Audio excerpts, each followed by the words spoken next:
Yafuatayo ni mambo kuzingatia wakati mpiga kura anapokuwa ndani ya kituo cha kupigia kura. Mpiga kura anatakiwa kuhakikisha kuwa karatasi za kura anazokabidhiwa na msimamizi msaidizi wa kituo cha kupigia kura zimegongwa muhuri wa kituo sehemu ya nyuma.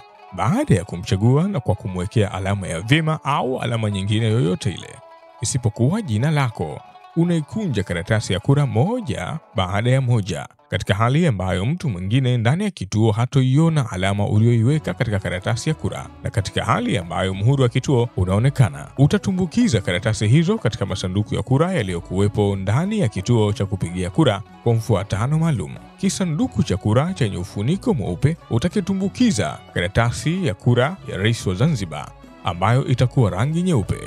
Kisanduku cha kura chenye ufuniko wa buluu utatumbukiza karatasi ya kura ya mgombea wa uwakilishi uliompigia kura, na kisanduku chenye mfuniko wenye rangi nyeusi utatumbukiza karatasi ya kura yenye mgombea wa udiwani uliompigia kura yako. Baada ya hatua hizo kumalizika, utapaka wino usiofutika wenye kidole chako kinachofanana na cha gumba cha mkono wa kushoto. Utatoka nje ya kituo na kuelekea nyumbani kufanya shughuli nyingine. Ujumbe huu umetolewa na Tume ya Uchaguzi ya Zanzibar.